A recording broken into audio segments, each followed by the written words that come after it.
Hello, welcome to the next level and welcome to the Sega Mega Master Show again. We have our usual guest with us, Viraj. Say hello, Viraj. Good to be here. Good to be here as always. But we have a very special guest today who I'm very giddy about, a childhood's hero of mine, the legendary Julian Jaz Rignall of C&VG, Mean Machines and ZZAP fame. Nice to be here. Hopefully we'll have some fun having a chat about the old days and the new ones too. Yes, very, very great to have you here. Very great to have you here. So all the people who's not that familiar with you, mate, do you want to give us a bit of an introduction about yourself and how you got into gaming and that? Sure. I mean, it'll be quite a potted history because, I mean, all this info, I've sort of talked about it before, so some might be aware of it. But basically, obviously, we kids grew up with video games. I'm slightly older than most of the sort of the generation of 80s and 90s gamers. So I was actually playing arcade games in the very late 70s, playing Pong machines and stuff when I was, 11, 12 years old. But really started, hardcore into arcade games in probably 79. It was at that point where my parents were like, I was 14 then, and they were happy to let me go off into Aberystwyth, which was my local town. I lived in the middle of Wales, in the middle of nowhere basically, but was fortunate enough to live close enough to Aberystwyth, which is on the west coast, which is a little seaside town. Had a couple of arcades. They were pretty good arcades actually, and so I'd take the 2-hour bus ride into town every weekend, spending my Saturdays playing arcade games, and realized I was pretty good at them. And then in 1983, saw on the front of Computer Video Games that they were holding an arcade games championship, and took one look at that headline and went, "Yep, I want to go into that because I know I'm good." I was an arrogant little sod, but at the same time, I was smashing arcade high scores in my local arcade by huge margin. So I knew that, at the very least, I was the best in my town. So why not see if I could do it on a national level, which I did. Won an arcade game, which was great. But more importantly, kind of looked at magazines and sort of went, I'd like to write magazines. I think I could write reviews, and I can certainly write hints and tips at a time when kind of nobody was really doing that. So I started writing hints and tips and submitting them to magazines, and got well known and eventually picked up in 1985 when Chris Anderson was hired by Newsfield, who published the Crash Spectrum magazine that was hugely successful. They thought they'd do a Commodore 64 version too, and hired Chris. And Chris hired me and Gary Penn. Both of us had been writing quite a lot of hints and tips for the magazine that he had previously run, Personal Computer Games, and plus we'd actually been down to the magazine. They held a little tournament, like a gaming tournament, and we'd both been invited. So he'd also spoken to us at that event, which was actually kind of interesting, because I remember talking to him about how I felt about reviews at the time as a consumer, and the fact that I'd read some of C&VG's reviews that were kind of glowing, and bought games that I thought were a bit crap and destroyed in an evening. And it was like, back then I didn't have much money at all, and so when you bought a game, I mean, for me it's like I buy a game and that was it. That was 3 months worth of money. I wouldn't be able to buy another game for another 3 months, and I get the game, finish it in a day, and be just like, what the fuck? This is crap. I just spent all my money on this game, and now I've got another 3 months of, unless I can borrow a pirated game off my friend or something. This is it. So I would be very disappointed. And I remember talking to him about that, and maybe a light bulb went on. When he decided that he wanted to bring in sort of gamers rather than traditional journalists to this new ZZAP magazine that he was launching, and so, like I said, he called me and Gary Penn, and so we both joined the magazine pretty much as like it was almost like an apprenticeship. We were sort of trainees, straight out of school, no university, just good at games, basic writing talent, and we made the most of our opportunity. I mean, that sounds like that were massive to us, because that as kids were the dream. You know what I mean? That were like, you know, it's a dream. It's a Cinderella story, isn't it? A Cinderella story. And I remember, you know, reading about you winning these arcade tournaments. Obviously, you had a lot of high scores around. And I'm going to elaborate. I am going to elaborate that. You know, we had a group of lads. We had a good group of like a gang of 10 lads that used to all get together, and we had, you know, we all had as heroes, and we basically had Han Solo, Slash, Flash Gordon, Hulk Hogan, and Jaz Rignall.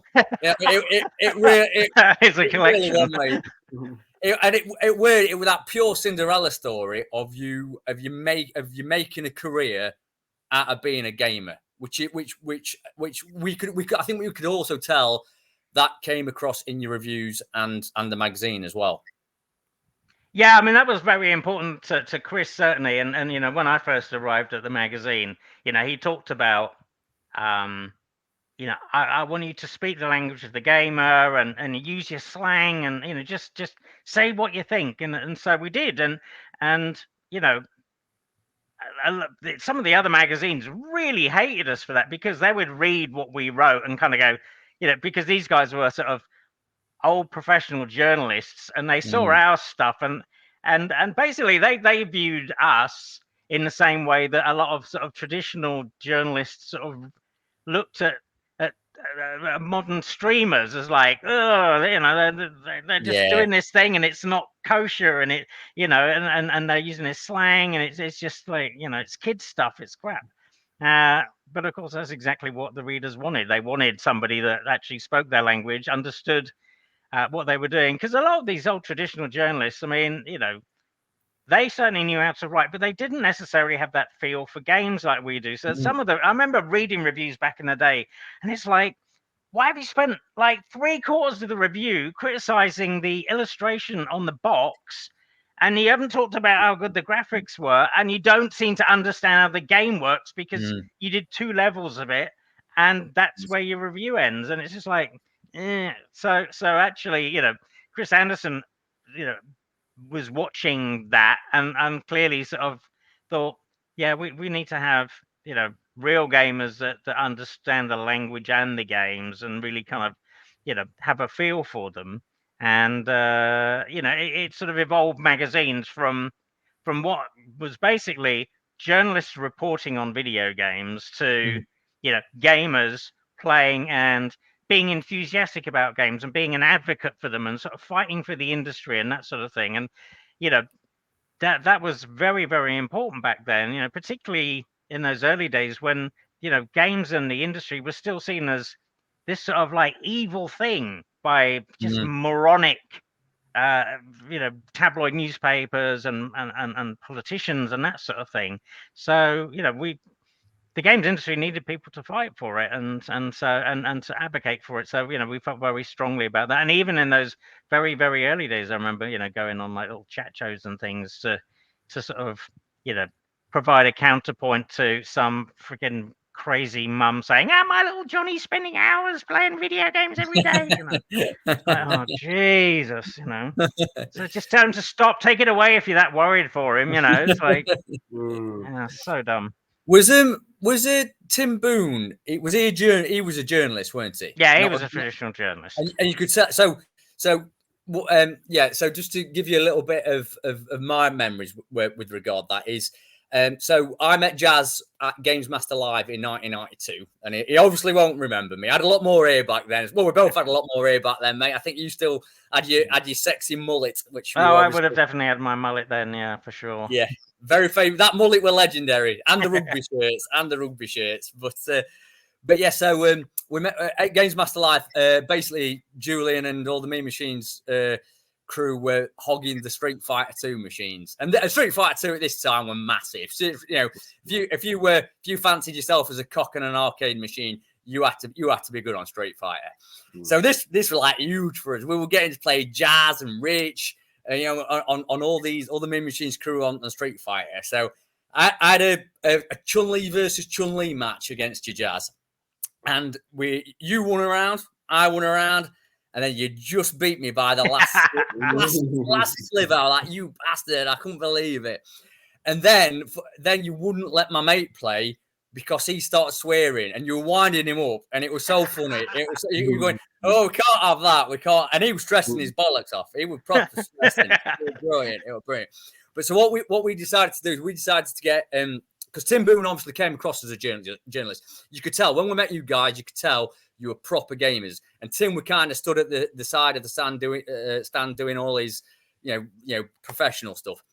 So we just walked past him, and throughout that whole day, we must have made his life hell because we wound him up that entire day. Because there were one bit on a Games Master show where he stuttered he did a Gary Mason boxing segment, and at one point he just went like this. He just went, and he looked stupid, and we went past him all day just going, we got Tim. And it just did his nutting. So you could really tell that you chaps were proper gamers, mate. And I think that came across a lot. And I think that's what made that time so special, really.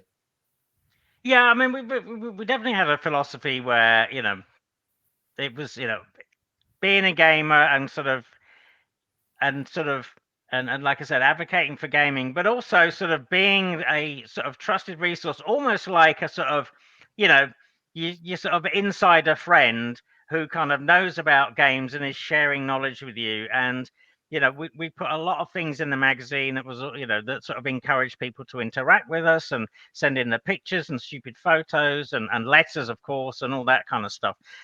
So that sort of community building was hugely important to us, and also I think in a way sort of precedes gaming communities these days. At that time you had your mates that you knew, but there was no sort of on a national level. There wasn't much in the way of sort of ways to connect socially. So sort of having this sort of national magazine that you could kind of feel part of and see other gamers. I mean, it's sort of, we sort of semi stumbled on it by accident at ZZAP, but by the time I sort of got to Mean Machines, we really understood how to make that work. Yeah. And so you saw that in Mean Machines, where all of a sudden, like, the letters pages and the competitions that we did and just stupid stuff all over the magazine where sort of we'd in jokes and things, so you'd really feel like part of, like, almost like a little sort of its own little social circle where that was sort of that you could be a part of. So having that was very important to us, and seeing it work was just brilliant, because we would get just bags of mail every day, and that was really cool. So funnily enough, I mean, that did make it. It made it very unique. I've never known a magazine that or any publication that kind of nailed that community spirit. And we were one of those. So we had obviously Radian Automatic, one of your fellow guys. He got the job, from what I understand, from writing in his cartoons. Yeah, absolutely. That, and in a way, we made a sort of quite a fuss of that, because we wanted to show to people that there were all sorts of different ways into the industry, and so, hey, that's how I got into the industry. I wrote stuff to a magazine and got picked up, and what was it? 7 years later or so, Radion wrote little cartoons of us that were funny and very good. We looked at them, we liked it, we spoke to him. I realized that he knew about games and he was a bit of a character. So I was like, yoink, come and join us full time. And he did. I mean, in a way, he was probably too young to do that. I mean, I think he was 17 or 18, moved down to London, was, sharing a room with somebody. It was like, good God, being paid pittance, as we almost all of us did, barely affording rent, but at the same time, he had this great job at Mean Machines and was this sort of personality. So it was sort of funny in that respect that you could be sort of doing that job and being that sort of notorious, but at the same time leading this quite humble life, sort of with very little money. But that's the way it worked back then. Well, I'm not being so again. When we saw that happen, obviously we spent hours writing cartoons and letters and all that in the hope that we'd have the same. And we didn't. Yeah, I mean, we were only young kids. I think at the time I'd have been 13 when Mean Machines were at its peak. Maybe not fair. 11 to 13, that period. Right. And we weren't clued up to every edition we checked the magazine or as letters in or tips in, because we sent tips in. I got quite a few tips published, which I'm quite proud of. Excellent. And what were his cartoons in. But because we were so young, and I'm from a pit village as well, we didn't get that you couldn't put swearing and shagging and all that kind of stuff into these cartoons, which we obviously did. So you obviously didn't print it. So we were gutted. Every episode that come out, every magazine that come out, we were like, why haven't they printed this cartoon? It was funny. We all thought it was funny, and then we realised we probably shouldn't put wanking jokes and stuff like that. Yeah, we probably found them freaking hilarious when we opened them, but it immediately went in the bin. Like, nope, we cannot print this. So yeah. But so just going back to C&VG then, mate. So that was a multi-format magazine. Right. How did you find working on that? Was that there was a multi-format aspect of it, something that stood out in particular? Oh yeah, absolutely. Yeah. I mean, going to ZZAP and working on the Commodore 64, that was fantastic. It was Commodore 64. So as I am concerned, it was the best gaming machine of the year. Lots of great games. But towards the end of my days at ZZAP, I'm a gamer. I'm super interested in. I don't really care about platforms at all. I'm all about the game. So it's just like, if I see a game I wanted, I'd buy the machine to play it on. I mean, that's the way it works for me. So I'd already begun sort of playing Sega Master System and Nintendo while I was a ZZAP, because I'd seen Super Mario on a press visit to Activision some years before. They'd actually bought in an American NES with a couple of games, and they had it in their office, and I was waiting around for a taxi actually, and the guy said, "Oh, it's going to be a while. Go in the games room. We've got this new thing called a Nintendo. Have a look at it." And they had Super Mario plugged into it, so I turned it on, and I started playing. It was just like, holy shit, this is unbelievable. And I was playing it, and I found a secret tunnel, and it was just like mind really blown. And so the taxi arrived, and I was just like, holy crap, now I've got to stop playing this thing. And on the taxi home, on the train home to Ludlow from London, I was just like, this Super Mario, how am I going to get it? Anyway, we found out that it was going to be officially released the following year, I think it was. And so I just patiently waited for it. But the moment it was launched, I was off to, I think it was Worcester or Hereford, down to the Boots. That was the only place that actually had an NES, and I bought that, and Excitebike and Super Mario, and actually I can't remember what came with it. I bought the Super Duper with the set with the robot and all that crap. Yeah. But I was just like, wow, this is really cool. And then not long after, I started seeing pictures of the PC Engine in C&VG, and it was just like, wow, that really looks cool. If I thought the Master System and the NES were great, that's the shit.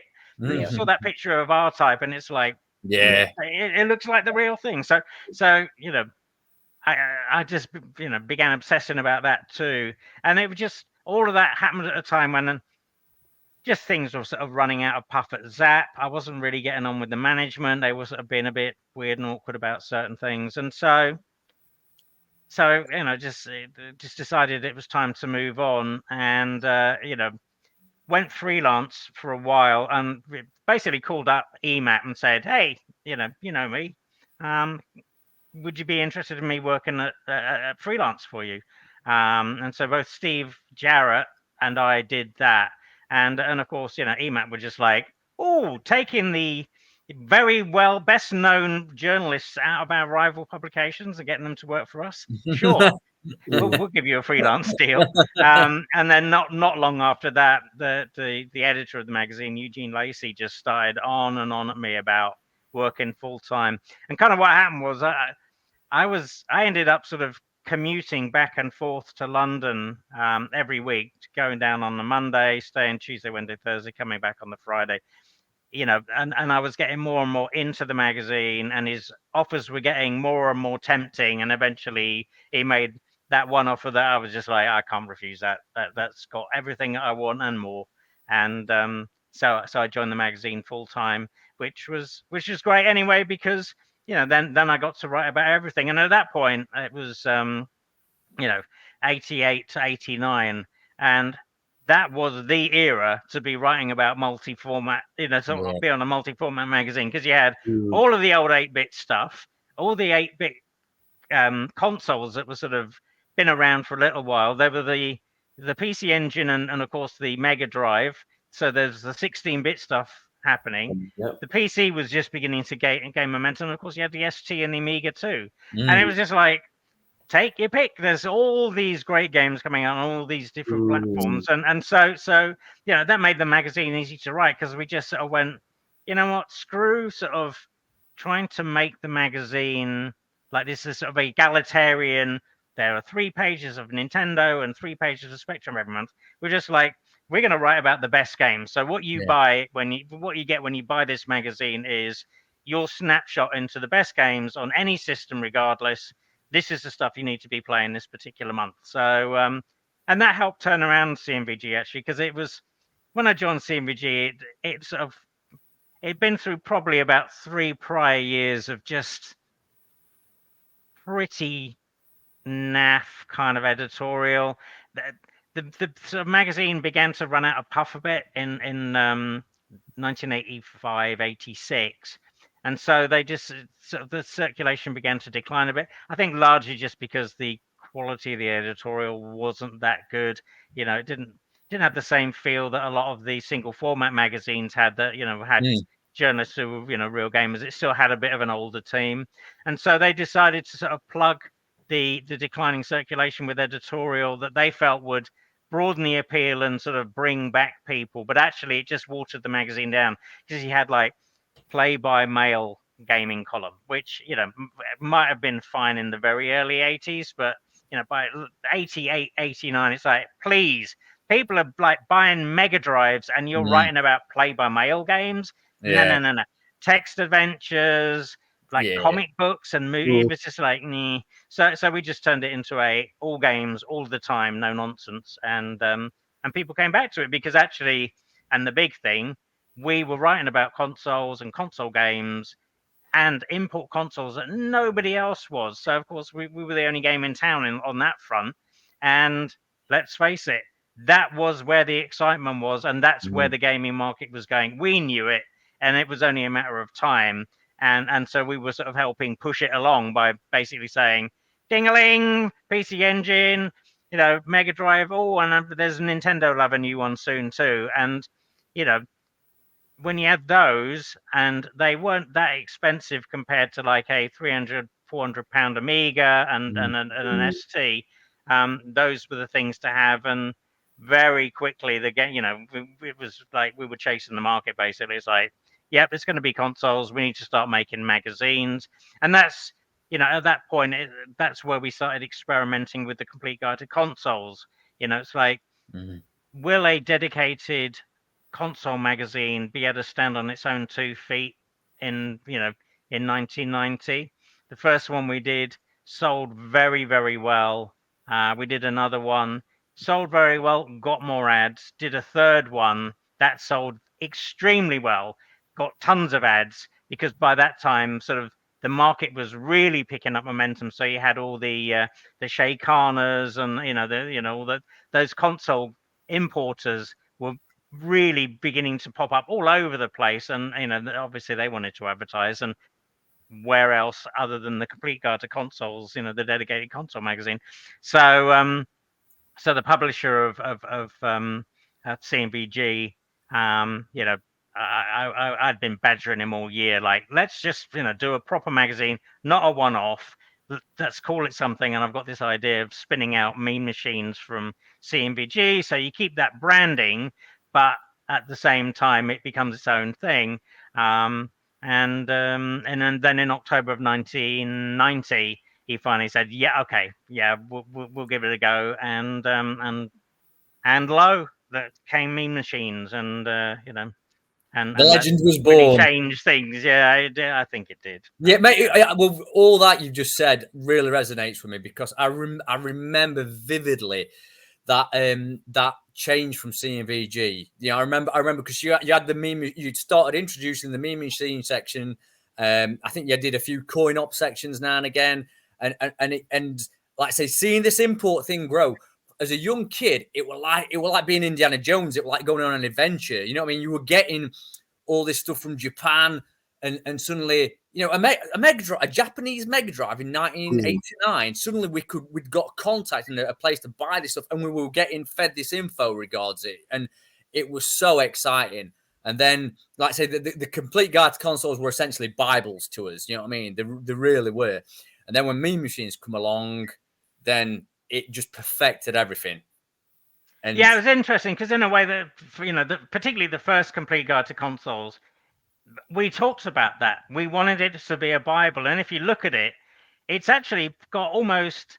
I mean, it's got the Atari 2600 games in it, and all of the games that you could buy for it, because we wanted it to be like you pick it up and you'll keep it, because if you do sort of, it was almost like sort of proto retro gaming, because we knew that if you were a gamer, you might want to pick up one of these old machines because they're cheap. They're at car boot sales for $10 each, you know, and the games are nothing. So we talked about that and put that in there as, we know this is not new, but at the same time, as gamers, we want to sort of talk about the whole of the console market from the very beginning to the very newest stuff.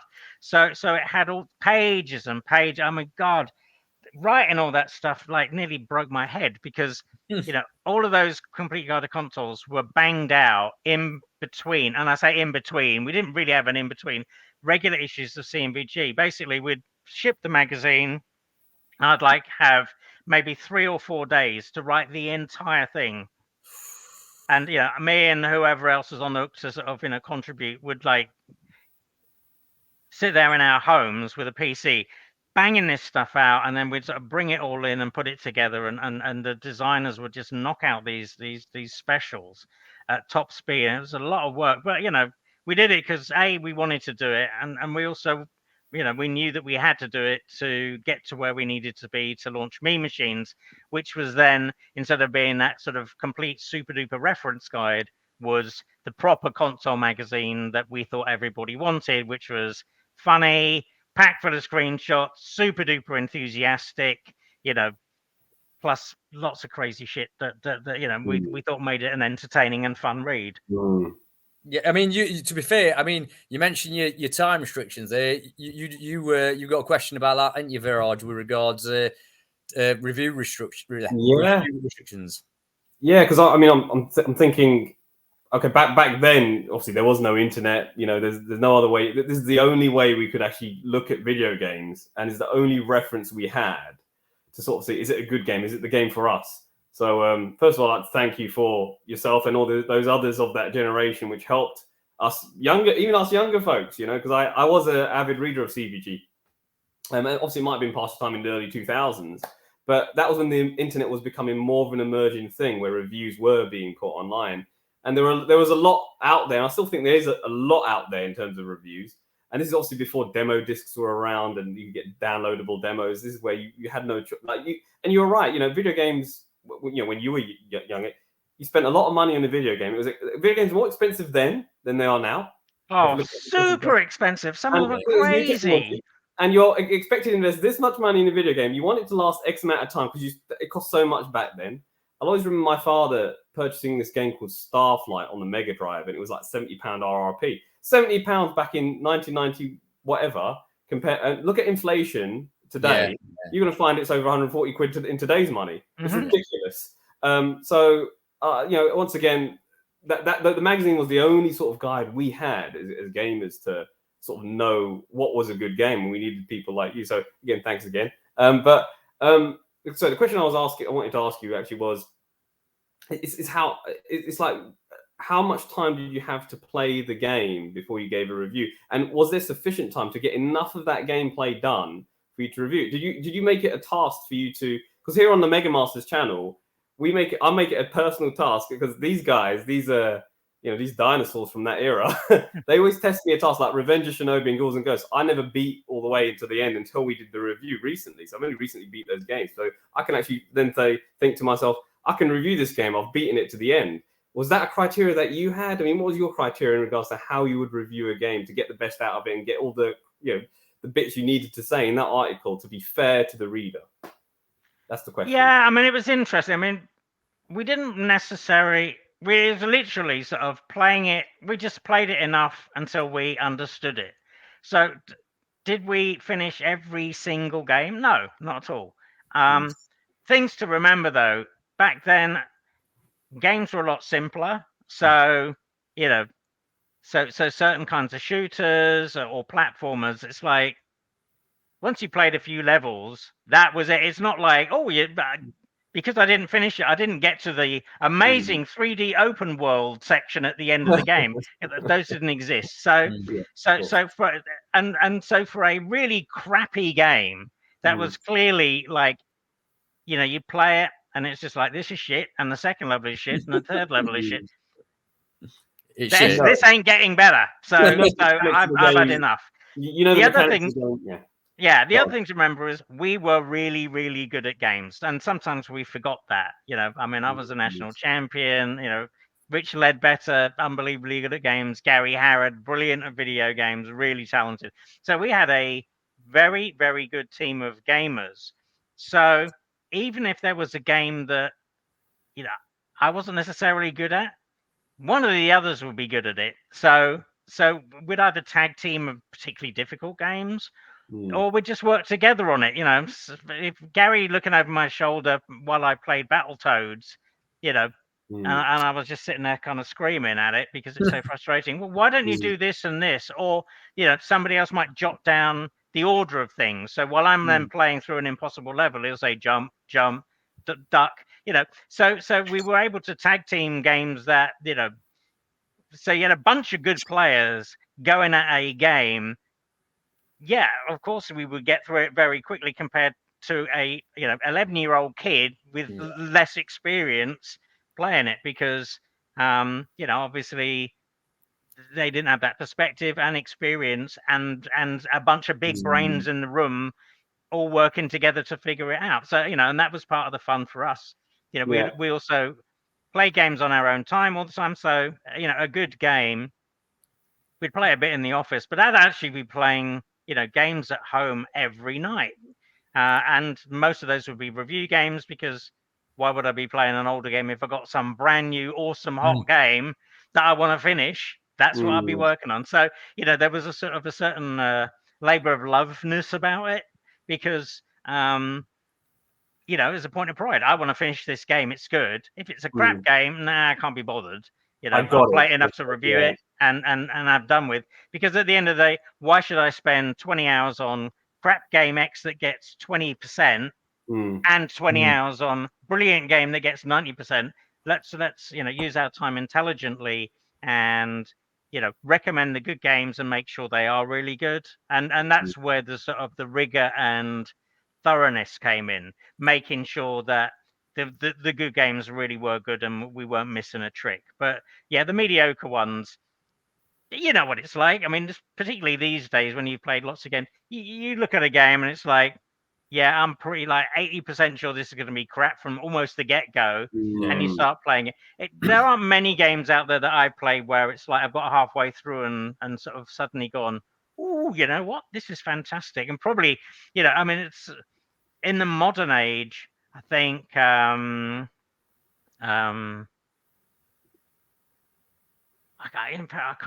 can think of very, very, very few games. What was the Hello Games Super Duper Space game? Is the enormous space game. I played that a lot. Not the Mass Effect. No Man's Sky. No right, yeah. Yeah, so that was one of the few games where I started playing and didn't like it. They updated it, went back to it, and it was like, oh, actually, there's bits of it. A lot of it I don't like, but actually some of it I do like. And so that's one game whose opinion, changed my mind over time, but there really haven't been many others that I can think of. You did do re-reviews at certain points in Mean Machines as well. Yeah. I found them very interesting, because one of my favourite games, Afterburner 2, I love the fact that you didn't change it. You said it's still exciting, it's still brilliant. So it's interesting with those different perspectives. But what you touch on there with your teamwork, with your tag teaming games and that.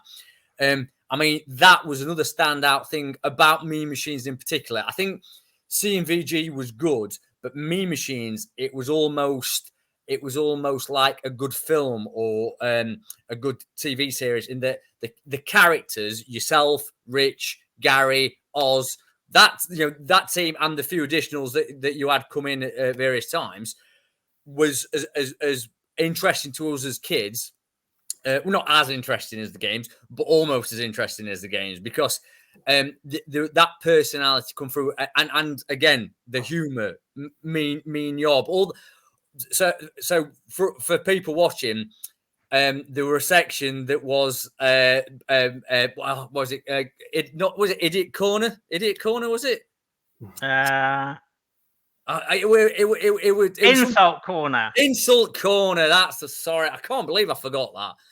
Insult Corner, and that was amazing. It was literally just a couple of page spread of people sending in photos and Jazz and the team under the guise of Mean Yob taking the piss out of these people, and there were some pretty brutal insults. I remember calling one kid a grinning gonad. Oh, we were horrible, but I mean, it was the 90s, and and what we kind of discovered later was actually, a lot of the photos we received was some horrible freaking kid actually sending in a picture of his brother or his mate or whatever.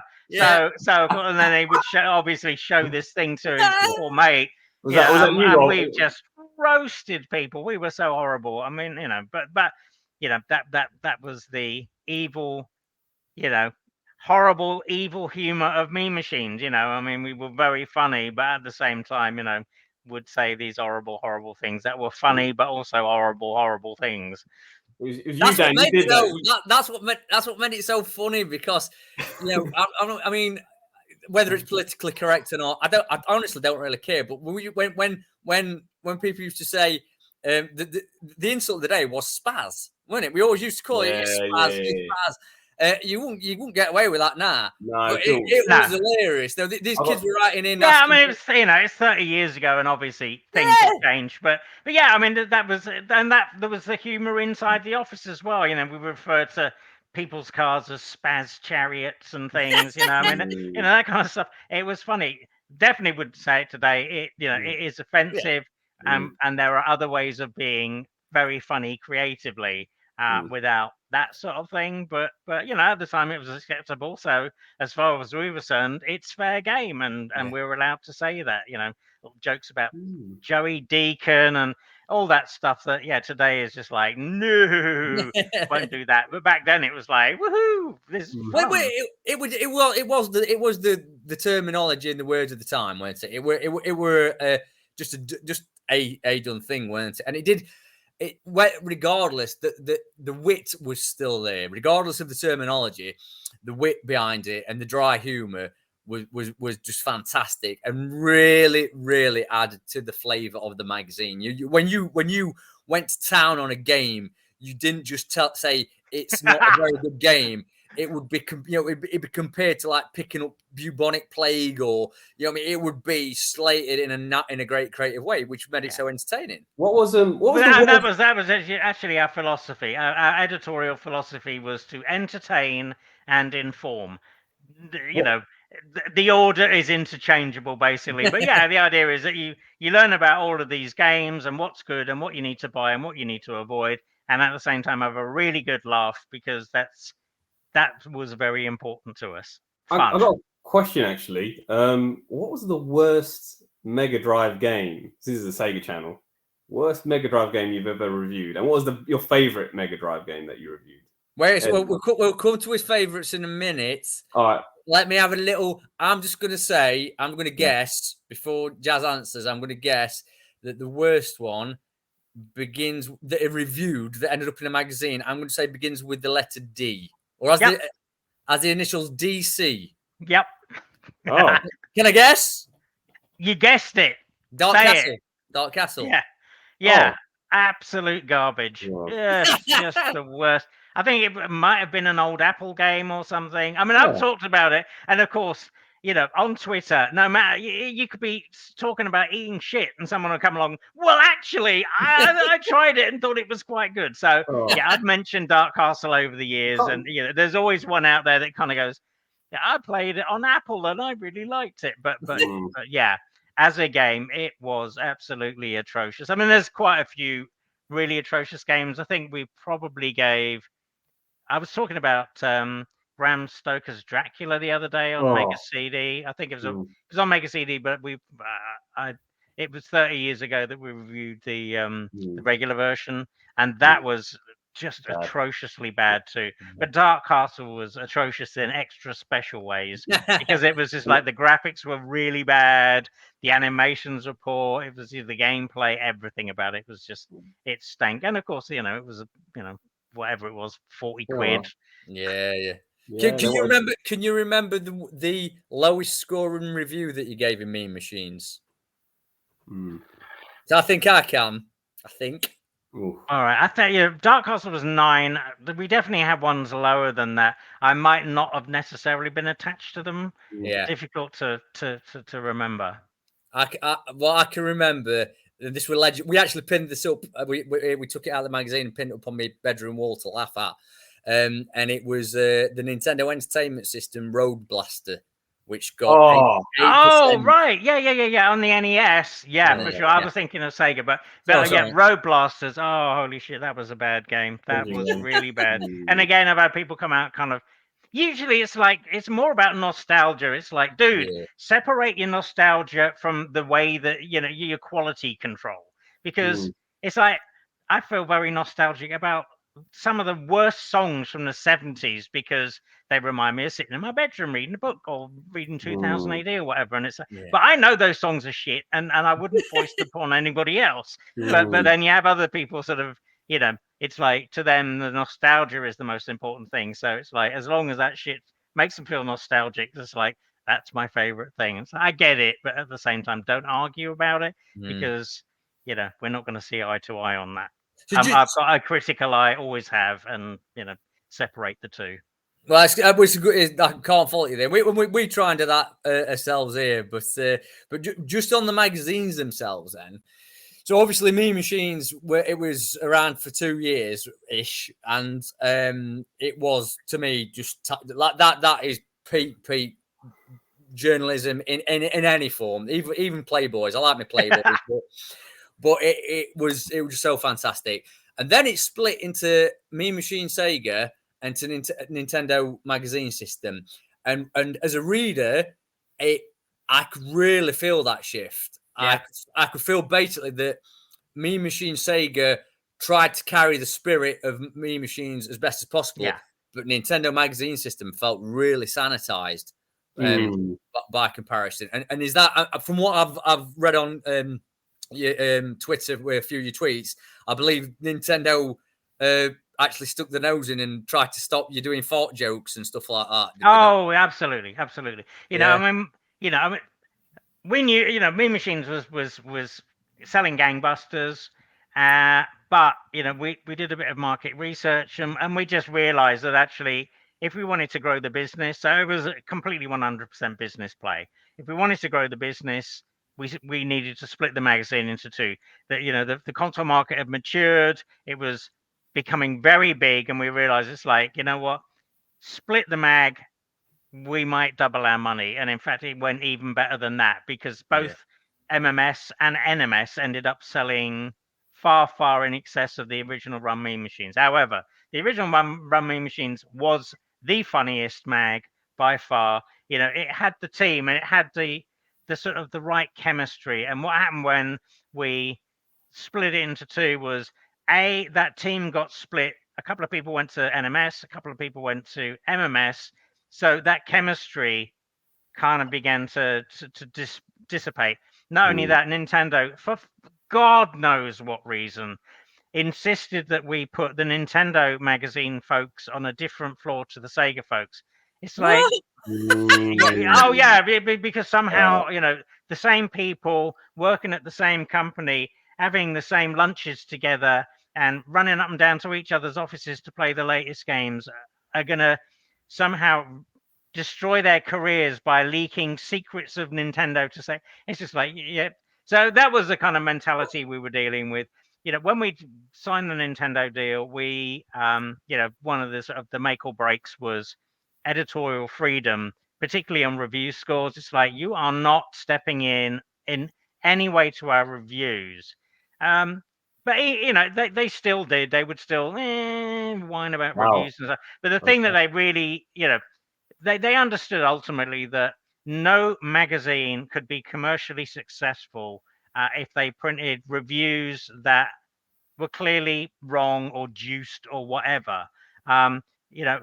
You buy a magazine because you trust it. So, if we started writing, crappy games well, our readership would take one look at it and go, well, we know what's going on. We ain't buying it. So, we explained that to Nintendo, and Nintendo understood it. Fair play to them. They got that. And a lot of it was more about, you're going to sell a bunch of games each month. Let's make it the good ones so people will want to buy more of your games. And yes, I know that some of your third party people are going to be upset with a crappy review, but you know what, that's just the way it works. You can't give everything the same review and say everything's great. Your magazine will go away, and so will your credibility. So that was important, but they did stick their nose in all the time over any joke that they thought was a bit racy or a bit kind of too puerile or whatever. And so, we had that sort of initial back and forth probably over the first couple of issues where they were reviewing the pages. Oh, I don't like this joke. Or this is a bit offensive, isn't it? And so, it didn't take long for us to kind of go, fuck it.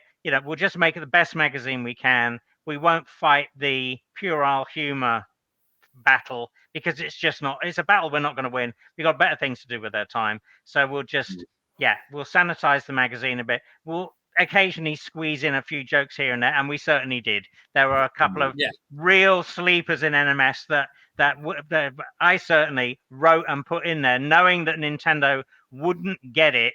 But later on, I could point to it and go, ha! We pulled the rug. Of course, I can't think of any examples, but yeah, there were sort of some very, very good sort of double entendres that at first glance look good, but when you look at them in the wider context, it's like, yeah, he's talking about a big dick, and so we enjoyed that sort of thing. Sega and MMS, no problem at all. They loved us. They loved what we did. Sega themselves were putting like dick jokes and wank ads in like comics like Viz and stuff. So they were totally down with that, and we weren't official anyway, so. But they still loved us anyway and gave us all the stuff that we wanted because, we were the market leading magazine, and they knew that, a good review from us would sell gangbusters. And, so yeah, they worked very closely with us and made sure that, all their top tier stuff, Sonic, CD, and, all those big games were on the front of Mean Machines because, they wanted that publicity and business. I mean, it's crazy. I mean, I was aware it happened, but I didn't realize they were that bad with yourselves because it's crazy how to think that at the time. I mean, I was a Sega not fanboy. Well, no, fanboy. I was a Sega fanboy when I was about 8 with the Master System. But when the Super Nintendo came out, I was just as much about the Super Nintendo as I was the Sega Mega Drive because they were both such fantastic machines. But you could really tell when it started getting into this era, the that kind of 93-ish era, that Nintendo had that kind of real sanitized feel to them, and I started like it just didn't feel right. Like say in everything in the games, in the magazines. It all felt a lot more child orientated and kid orientated.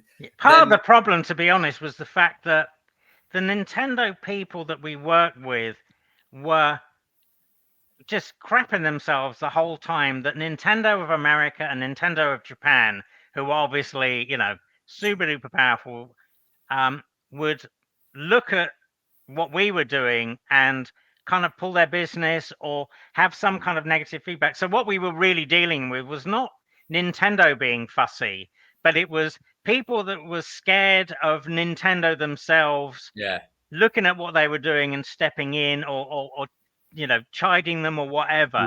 So they were second guessing all the time.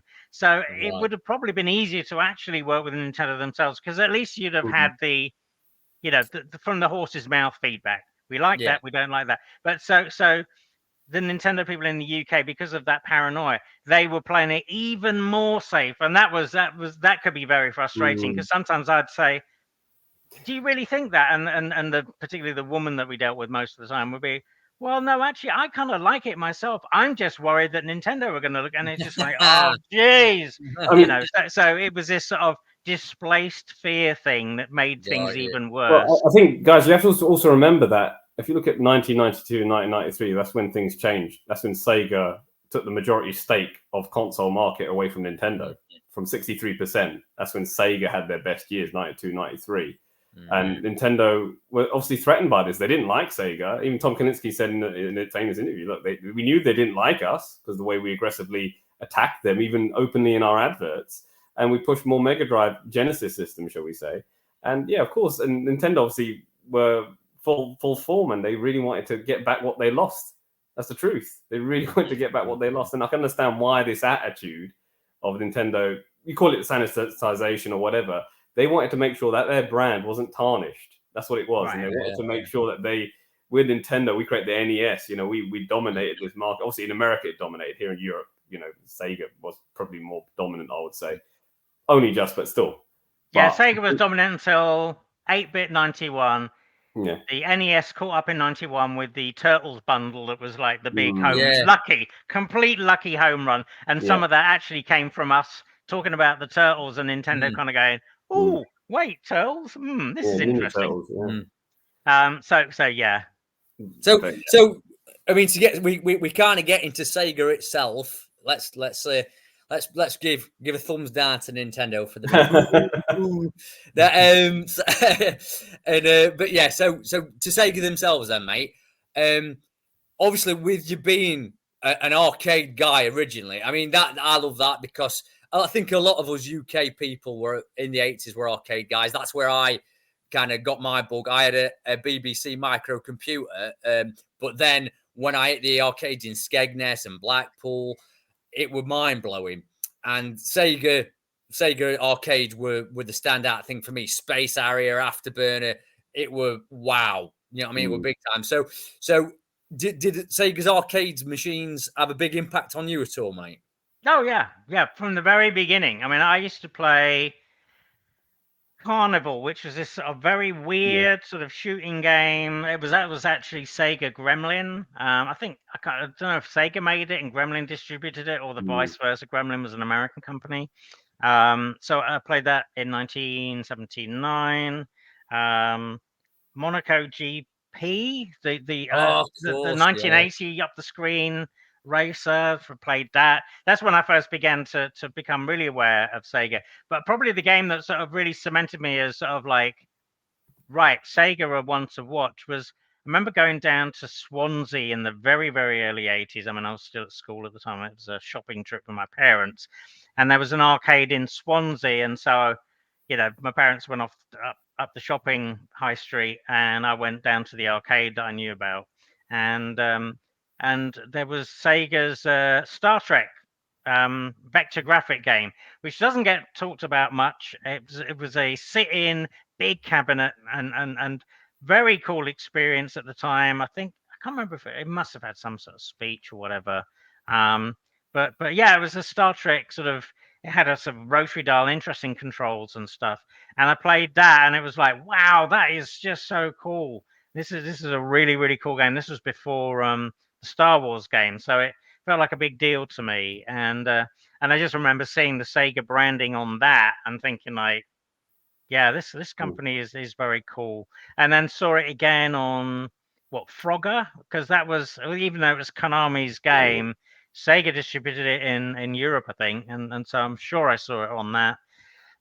And then Astron Belt was the Laserdisc game, and I saw that, and it was like, wow, again, Sega logo, cool tech, cool company. Buck Rogers, first sort of big super scaler game. Played that and sort of, remember looking at the technology and not really sort of thinking about it too much at the time.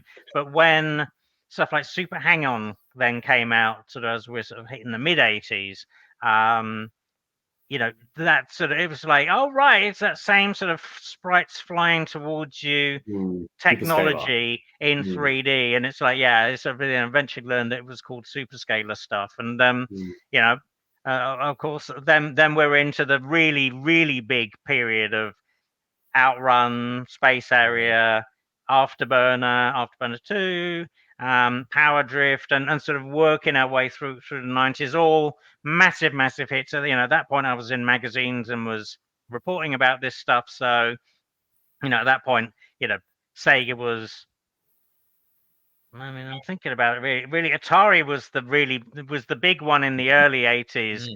Sega probably was the tentpole arcade game manufacturer in the mid to late 80s. I mean, I can't really think of, certainly there were cool individual games, but just in terms of just hit after hit after hit after freaking hit, Sega just banged them out, and every time you'd sit down and kind of go, yep, they've done it again. They became a bit more, they became more ride-like, and a route that ended up, at the ridiculous extreme of R360, where it literally was, a simple arcade game with $12,000 worth of technology wrapped around it. How they thought that would make money, God knows. But it was breaking down all the time, hideously unreliable. Very, very cool and interesting experience on the moment.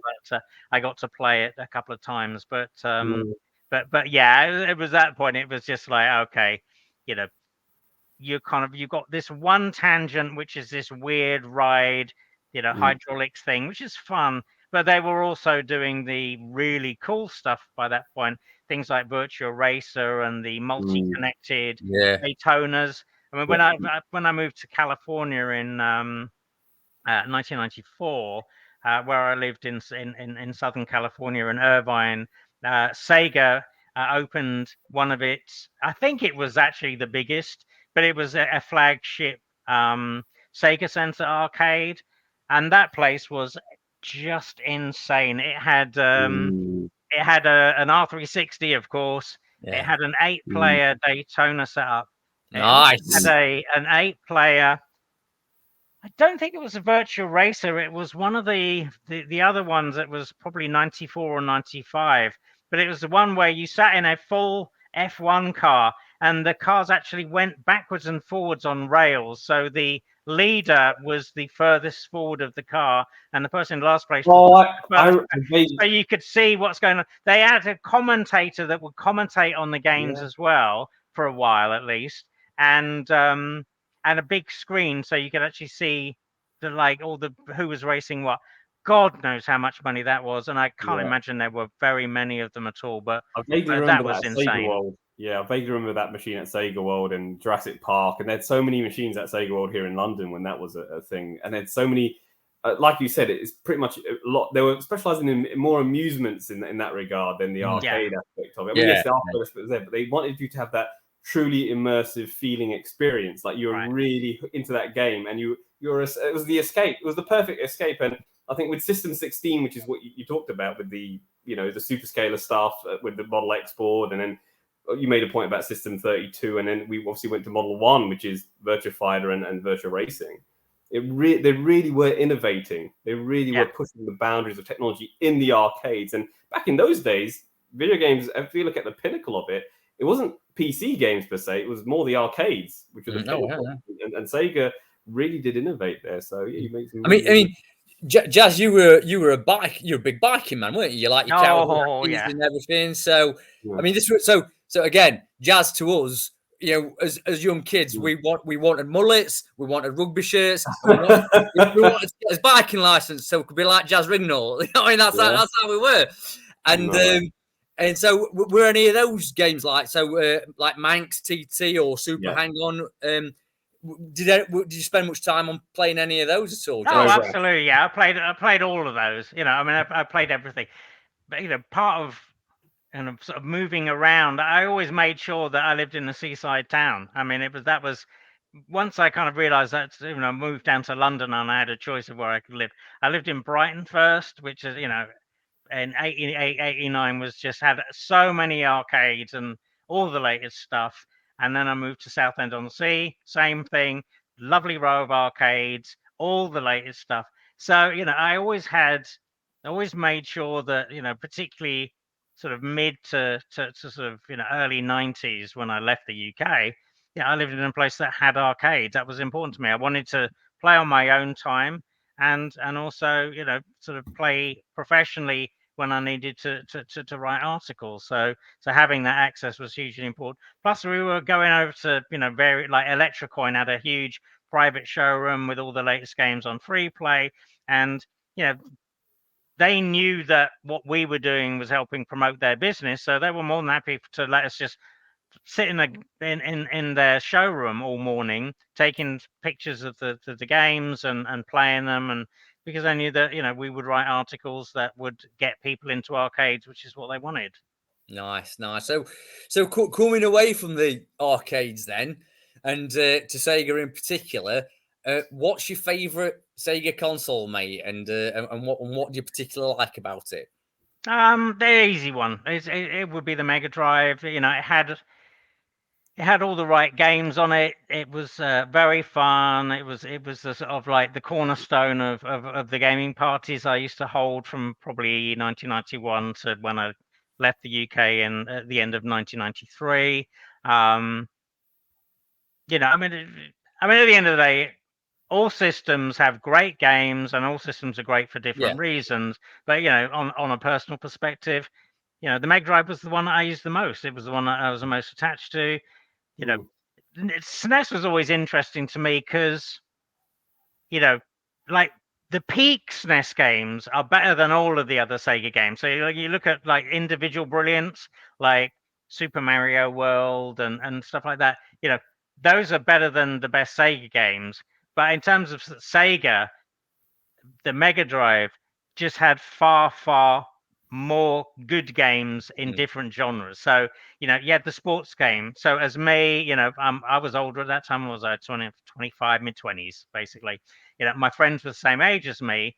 So things like John Madden's and FIFA and PGA Tour Golf, those were absolutely perfect for us. Not really the same kind of thing on Nintendo, because Nintendo, like I was just saying, is, you know, they were more kiddie. You know, that's what that was their market. Sega was, you know, broader and was really, you know, in a way, helping drive and create a market that then Sony came in and went, Pinched oh, it. older gamers, we'll have those, yoink, and that was the end of Sega basically.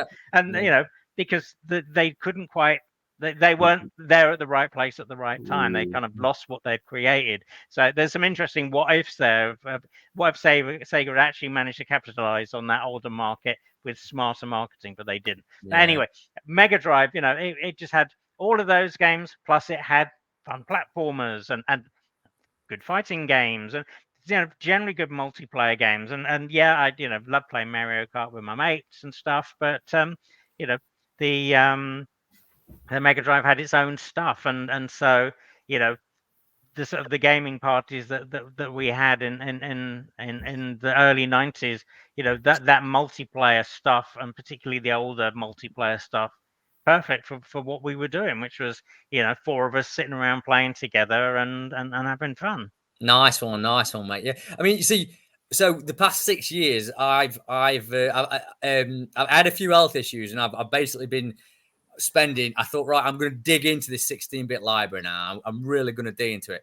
So I've played about 600 16-bit games, like thoroughly, like as in, you know, finish them on every difficulty setting and all that stuff. And what I've tended to found basically as a general rule is that the Super Nintendo had like bigger moments and games that stuck with people longer because of those moments. But the replayability of the Sega Mega Drive library is so much more for the reasons that you're talking about, especially when you include multiplayer stuff and a key thing that you mentioned earlier when you were when you were talking about your introduction to games and you winning your arcade tournaments, is the Mega Drive just had a lot more challenging games, and to play as an adult now, I just go back to it so much more because Super Mario World, like you mentioned, I mean, what a fantastic game design, what brilliant sense of discovery. But I can't play it anymore because it's so easy. Once you've beaten it, so easy, man. And you just I get to 3-4 levels in, I'm like, really, more lives, really? You're gonna throw more? You know what I mean? And it's whereas you say Mega Drive, even the Sonic games have a little bit of a bite to them. They're not hard at all, but they at least have a little bit of a kick to them. Yeah. So it's interesting. Sorry, Viraj. But yeah, no, you're absolutely right. We had this discussion quite not far long, and you said, "What do you think is a better game, Rocket Knight Adventures or Super Mario World?" And I was like, "Oh," and I had to seriously think about that because, as you mentioned, Super Mario World is made and crafted to be a certain way, and it's got lots of exploratory elements, lots of lovely little Easter eggs you can discover, and all that stuff. But once you've 100%ed it, where's the incentive to play it again?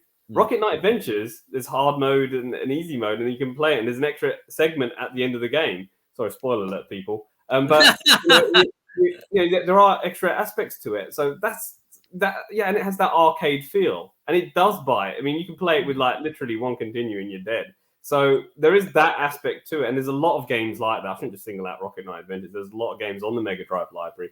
And I look at stuff like my SNES Classic Mini, which sits here. I look at my Mega Drive Mini, which had double the games preloaded.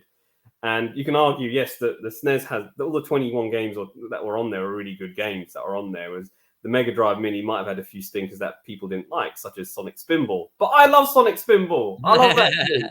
So art is a very subjective thing. Yes. I guess, I just want to reiterate the point that Dan made, which is the replay value aspect of the challenge, that arcade feel, the speed which the Mega Drive had in terms of what it was, the culture that it represented at home, and how it did bite more towards the teenage and upper sort of early 20s audience.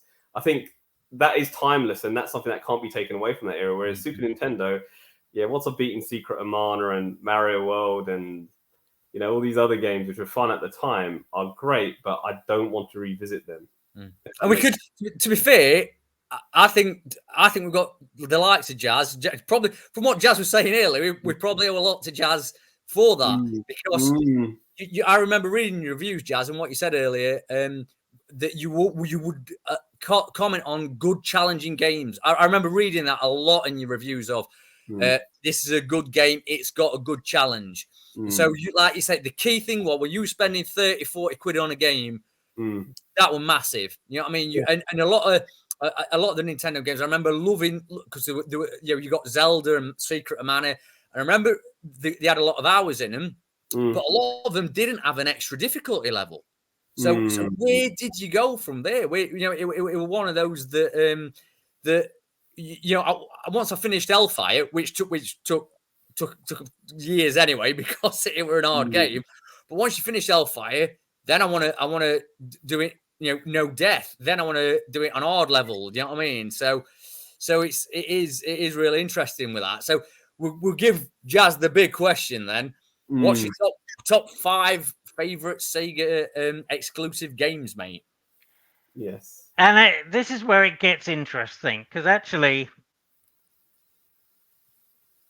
because of the way I review games as sort of like games rather than being attached to platforms, I have difficulty in really thinking like, okay, what games do I really like? Because I like lots of different games for different reasons at different times. So some of this depends on my mood and or what I've been thinking about recently.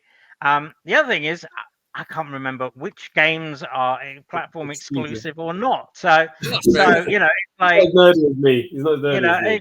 it's I have a lot of, you know, clearly tremendous amount of love for the Mega Drive. But you know, it played a huge part of my social life, certainly in the early 90s. And you know, I thought it was the cool machine. Oh, Always really got on well with Sega, so I had a lot of brand affinity with them because, you know, they were good people. I mean, my God, they took me to, you know, Monaco at the launch of the Game Gear, the Monaco GP, and we sat and watched, you know, Nigel Mansell Senna, you know, driving around Monaco while playing Game Gears, you know, down on the seafront and stuff. So you know, so yeah, I had a big, you know, big affinity for Sega. You know, but at the same time, Nintendo was there too, and you know, I'll never forget playing Super Mario for you know, World for the first time. I mean, that was, you know, that was a landmark Yeah, game yeah. for me. You know, incredible. So when I kind of look back, I don't necessarily really have sort of yeah, a top five. It's like, well, it depends, and you know, I kind of don't look at it that way. It's kind Yeah, of I know funny. you, mate. It's more of like, well, actually, of the sports games I like this. You know, I have very fond memories of playing Hellfire because I was in a certain place at a certain time, and it makes me feel this way. So Yeah, it's kind of yeah. that sort of mishmash. So yeah, you know, there's tons and tons of really good Sega games that I like. Feel very fondly about, or you know, still love. You know, something like Desert Strike. That wasn't a platform exclusive, but Oh, you know, Desert Strike is way up there. I remember it's, seeing that for the first time it was and designed for just the going Mega like, Drive.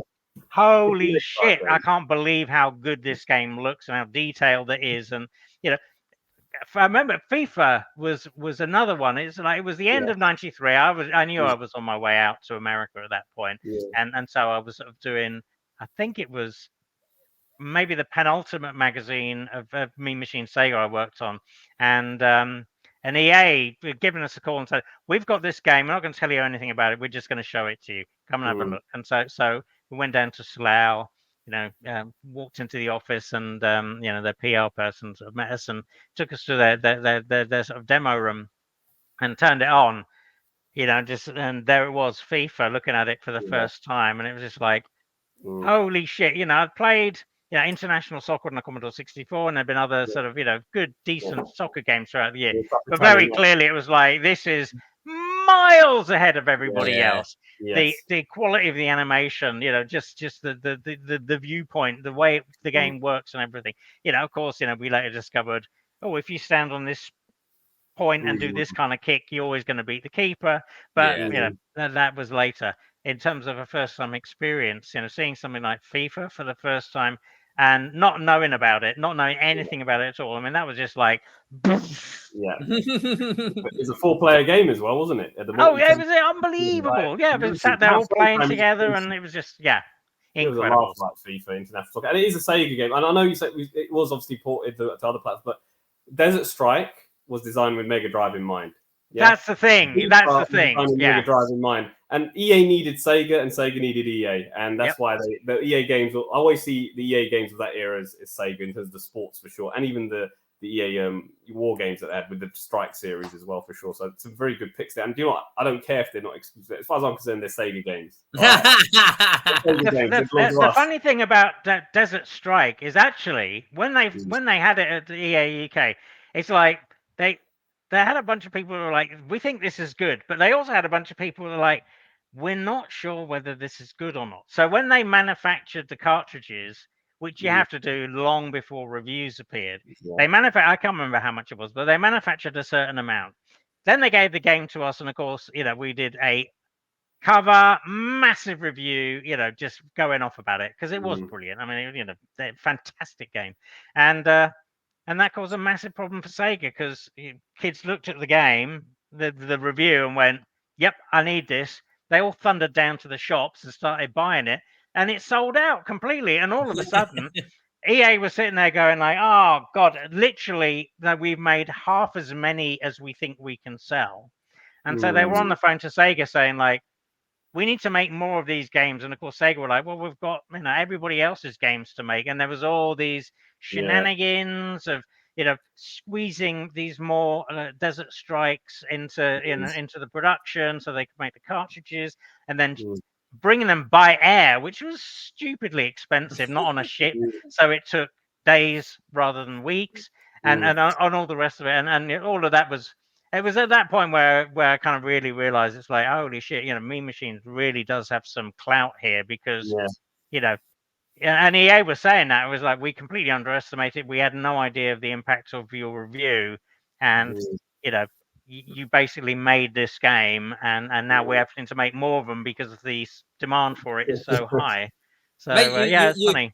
You're a great example of that is John Madden's football, because not one kid in the fucking UK knew anything about American football or gave a toss about American football. There's no way I would have even considered buying an American football game as a passing gamer. And then when I read the reviews of John Madden's in Mean Machines, not only did I buy John Madden's and get super addicted, I started fucking watching Monday Night American Football.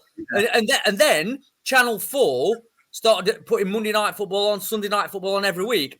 And I'm convinced that were tied into that game, because I honestly think so. I mean, there was evidence that American football, it was, I remember, that's why I had an interest in it initially, because sometimes they would show games on the World of Sport when I was at my grandparents' place on a Saturday afternoon. And when I was a wee kid, I'm talking about probably 8 or 9 years old, and I would see this American football, and it was like, oh, that's kind of interesting, all these guys crashing into each other. So, of course, when American football games started to come out here, I was sort of interested in them.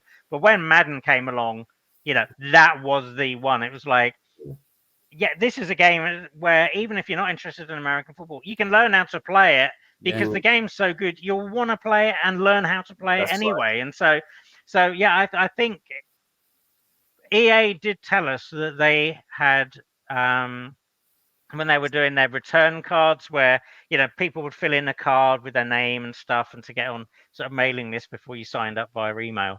That a lot of the cards they were getting were from older players that sort of saw Madden and kind of went, "Ooh, this is interesting, a proper sports game," and not some kiddie platformer.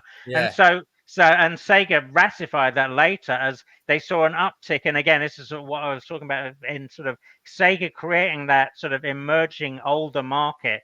Was people were looking at the EA sports games, and older people like me in their sort of 20s, who might have played games a decade before and then sort of moved on, came back to gaming as like, maybe they got married and were no longer doing the old, wine and women thing, sort of settled down a bit, had time in their evenings, were like, you know what, those old video games were fun, and these new ones look really good.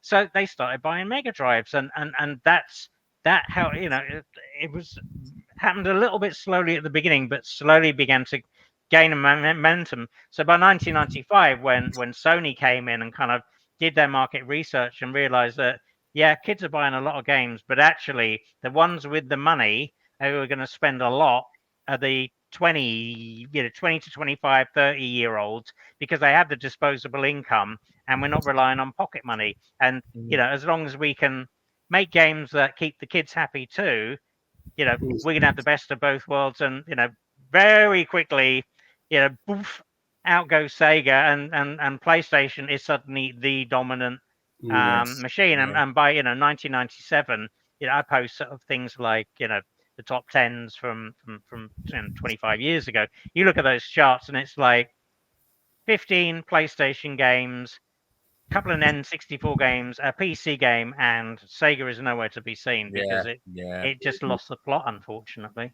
Yeah, and it is what it is. These things happen, and like I say, there's a hell of a lot of platforms out there that were just as good in their own ways. Really, I think it's just I retro. Hopefully, that era just strikes a chord with me. I love that style of gaming. So, So going back to your actual reviews of that period, then, have you got any standout reviews that you remember, Jazz? Definitely Street Fighter, obviously. I mean, that was the game of the era. Nothing was bigger than that. The game of the decade. And very few other games since have been bigger than that. I mean, it was the sort of the phenomenon on that was it just incredible. You know, it's like we put Street Fighter 2 on the cover, and you know, sales would jump by like 30%. You know, it was that crazy. So Not, yeah, that 90. I remember that. I remember going home on the bus, reading Mean Machines with that yellow cover. 98%, and me and my mates would just go. We just kept repeating to ourselves, 98%, 98%. We couldn't believe it, and I mean, if I remember rightly, we're Gary Harrod. Gary Harrod won Games Master as the Street Fighter UK champion. Was right? he not? Yeah, he was. Yeah.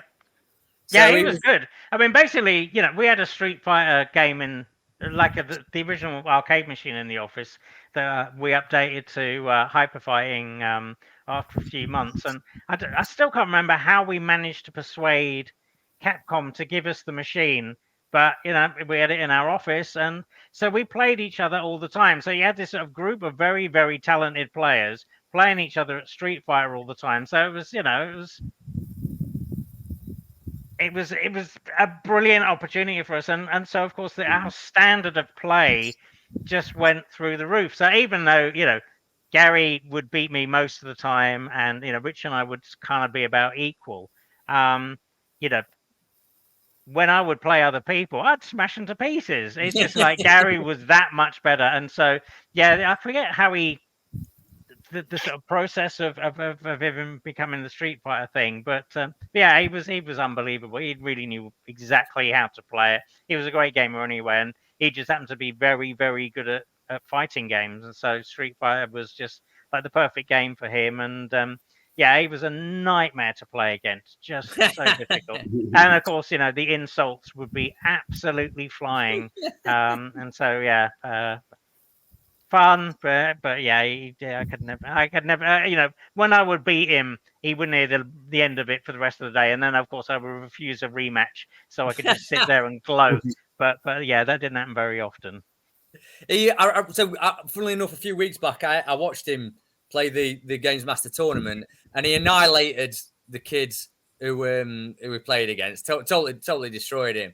And it would a bit embarrassing, really. It would be embarrassing, but with that whole Street Fighter phenomenon, I mean, I think that a lot of people, something I read now is that they say that it was the start of the exploitive era of regurgitating games under the same name, but with the different packaging. So, you know, Street Fighter 2, Super Street Fighter, Hyper Fighting, the same games with a few knobs on, really.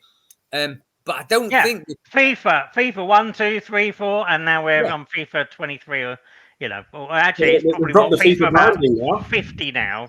Yeah, they've had to drop the FIFA branding because they don't want to pay for it anymore. Yeah, it said recently, so it's going to be called something else. That's an interesting thing. But interesting point you made about Madden earlier. If it weren't for John Madden, there'd be no FIFA.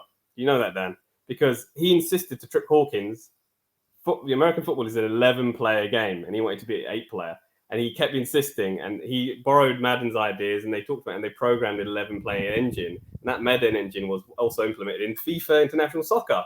So, so if it weren't for, you know, may rest in peace, John Madden, FIFA might have not been programmed the way it is. So, mad respect. Of course, mate. Of course. So apart from Gary, then, well, not apart from Gary, all your old Mean Machines and C&VG friends and that, and work colleagues and whatnot, do you see much of them anymore, Jaz? I don't see them because, you know, I'm in California, so you know, I don't go back to haven't back to the UK for probably about 15 years. But you know, we chat over social media. You know, Rich and I probably speak a lot. Paul Glancy from the ZZAP days and C&VG. You know, we cross paths occasionally. So kind of, you know, we're never that far away from one another. But you know, it's not like we sort of, you know, set up formal chats to have a, you know, catch up and that kind of thing. And we just sort of, you know, we're all out there, and when we see things, we chat and, you know, go off on a tangent. And but it's yeah, largely social media. Yeah, we send emails, of course, catching up or, you know, sharing ideas or whatever. But or news. But no, you know, it's, like I said, because I'm not back in the UK very often at all. You know, I don't see anybody really from the olden days. I've got to ask what then the Oz Brown story is one that sticks out. So could you tell us? Could you give us that? I remember it. I can read. Which Brown story is that? Because I have a few. Well, the Oz Brown story I'm referring to involves him getting a bit drunk and Oh Robocop. yeah, I mean, but back in the day, we obviously we'd have the Mean Machines parties, the Christmas party, and that kind of thing, and yeah, Oz was he was quite a quiet chap, and so he wasn't one for going out much, and but one particular Mean Machines party, for whatever reason, he consumed vast quantities of alcohol and became sort of just drunk on levels just all pretty much dangerous, really. It was like, oh my god, yeah. And he was literally kind of just lying on the floor babbling incomprehensibly. I mean, at that time it was all Terminator 2 and Lethal Weapon and Vic Reeves' Night Out quotes and stuff, and so sort of quotes and buzzwords and things we'd sort of repeat to one another and say. It was kind of like almost like memes, sort of these days. And so yeah, he was just lying on the floor babbling Robocop's Prime Directive, I think, and then he started going on about something about Lethal Weapon, and he was always obsessed with Mel Gibson's Beretta pistol, and the fact that even it was 13 rounds and one down the pipe, and he was rambling about this too. And yeah, we ended up having to literally drag him outside, put him in a cab, and pay the cab quite a lot of money because he was sick in the cab. So sort of like just turn up outside his house and push him out of the cab, knock on the door, and get some people to drag him in because he was incoherent, like I said, dangerously so. It really was like, do we need to take him to hospital to get his stomach pumped or not? And no, probably not. But let's keep an eye on him. I just love the thought of someone being so drunk that all they can do is talk about Lethal Weapon and repeat Robocop's Prime Directives. That's just amazing. The picture of him there going, serve the public, protect the innocent. Brilliant, mate, brilliant. So yes, mate. So we'll come to the end of the show. We'd like to give you the floor to give us some info about any projects that you're doing now, mate, or any plugs that you'd like to give. No, I mean, sort of these days, obviously, I've not been a full-time video games journalist since probably about 2015, 2016, when I was working at US Gamer. And since then, I've been working as a research analyst. So actually, the company I work for playtests video games. So we playtest everything from the very biggest AAA stuff to little mobile games and things. Depends on who we're working with. And, obviously, most of it is pre-production. Almost all of it is under NDA, period. Can't discuss it. But actually, funnily enough, Sega, who good old friendly Sega, we tested Sonic Frontiers for them. And they were so nice that they were like, you know what, we'll put you in the credits as the people who helped test the game. It's not like we did a huge amount on it, but it's sort of an example of the things that we do. We got a kind of an early, maybe alpha-ish version of the game. Play tested it with our, we bring in people, regular gamers, specially picked for kind of the things they like and don't like. So it's all very strictly done. So you don't end up with people that only love Mario and hate Sonic playtesting a Sonic game because your research won't be good. But it's been people that like that kind of game, and we tested it and help sort of knock off some of the rough edges. A lot of things that we do are things like, do you get what's going on? Are the buttons in the right place? Does it feel tight? What don't you understand? Interface stuff is really, really important because, particularly in this day and age, someone starting to play a game finds the interface impenetrable and can't follow the story is not going to play it for very long. And so that's the sort of thing, we'll get back to you and say, or you got the A button. The A button to jump is wrong. People hate it. You need to change it and that kind of thing. So we do all sorts of stuff, from testing concepts, from literally it's like, here's an idea with some rough renders and maybe a screenshot. What do you think of this? Is this something we should even develop or not? Which is really important for a company that's could very well sink $100 million into a game. They want to make sure that they're backing the right horse, right? And that all the way through to doing mock reviews, which obviously is something that I don't find too difficult.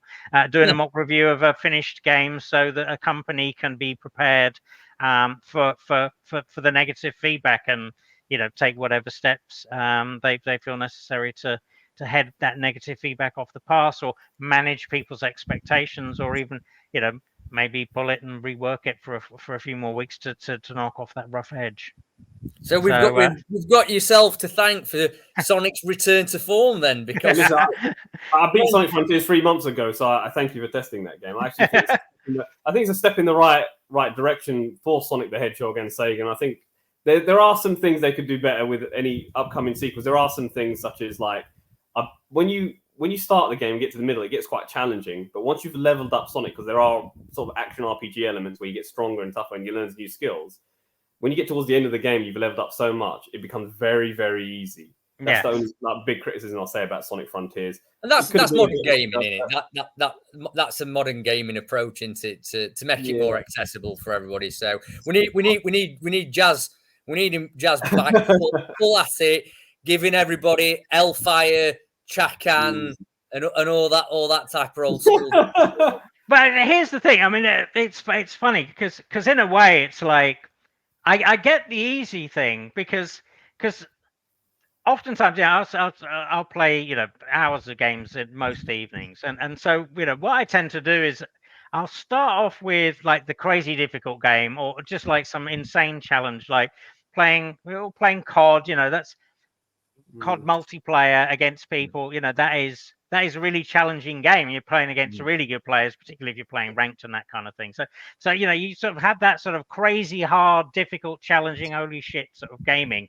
And then later on in the evening, when I'm a bit more chill, it's like I want an easy game to play, that something like Cyberpunk on kind of an easy mode. It's like I can enjoy just dicking about, shooting people, driving around, having fun with the story, chilling out. It's like chill gaming. So it's like it's mix and match. So I'm definitely not full on all the time. It's like I want that variety of experiences. And that might be dicking about in Flower, flying around, or running around in Cyberpunk, or Final Fantasy 14 doing some cool, easy fetch quests.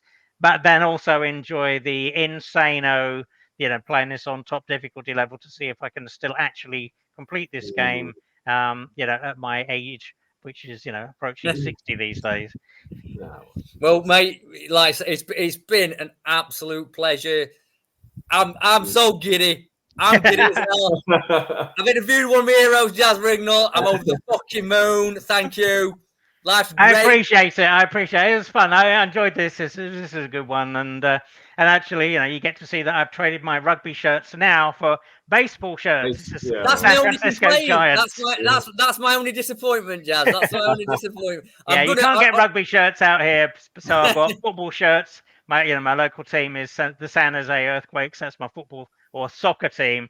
Also, my American football team is of course the San Francisco 49ers. Love those guys. But I'm a huge baseball fan. It's kind of been one of the sort of the interesting things. I always had a bit of a love for baseball games, but since I've been out in America, baseball is a really, really, really good sport. I get that it's not for everybody, but it's one of those sports that sort of like, the more I got into it and learned about it, the more I kind of realized, like, wow, this is a really, really good game. Plus it's, particularly for America, for such a young country, it's as old as football, like soccer. It started around the same time. So that fascinated me, just the concept of, on the East Coast, there were people, playing baseball and knocking the ball about. And on the West Coast, we had cowboys traipsing around shooting each other because it was still the freaking Wild West. So it's just like, it's, interesting living in a country with that kind of, modern history. It's cool. And so baseball's got all sorts of, cool and interesting, horrible, great stuff with it. So yeah, I love the game. But anyway, so aside from it has been definitely very, very fun doing this, and I really appreciate you inviting me on.